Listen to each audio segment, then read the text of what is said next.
What you need in a home changes over time. Children come along, elderly relatives move in. You want to upsize, downsize, or expand. And at some point, you have to make a critical decision. Should we renovate or should we just move out and relocate altogether? Well, joining us to weigh up the pros and cons is our property expert, Bryce Holdaway in Melbourne. Good morning to you, Bryce. Good morning. How are you? I am well. Now, when you know that you need to change your living arrangements, what's the first thing that you should consider? Well, you should work out if you need to just get more house or you just need a new location, because it's quite expensive to trade in and out of property. So there might be a case to suggest that the location you're in is okay and you might just add value to it by renovating.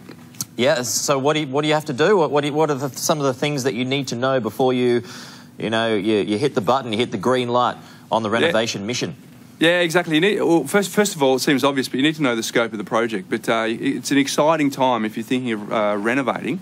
So it's important to probably write down everything that you want and then work out your critical, important and nice to-dos, because you'd hate to get to the end of the project and realise that you got carried away emotionally with what you wanted and you actually didn't put the mission critical things in that you needed. But you want to make sure that you get your budget right and reverse engineer that.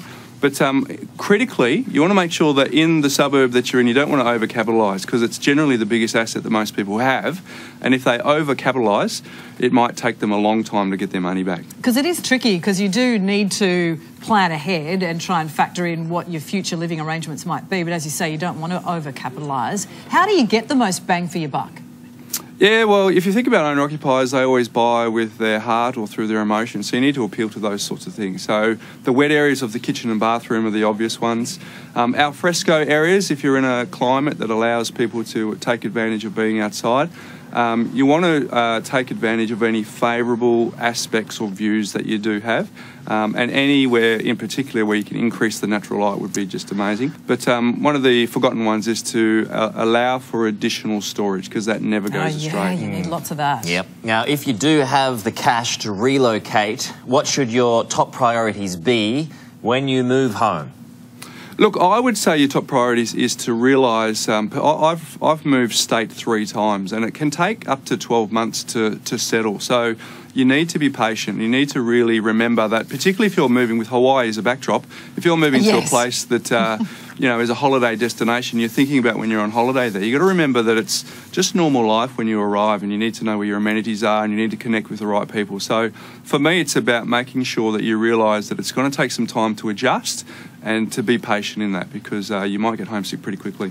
And there are some hidden costs, aren't there, when you do move, when you do relocate? What are some of those?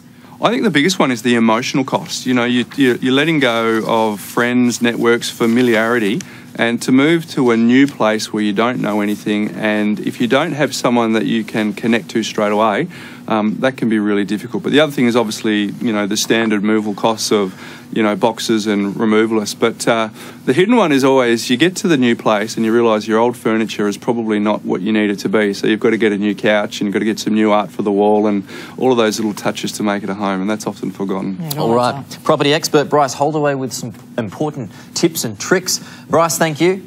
Thanks, guys.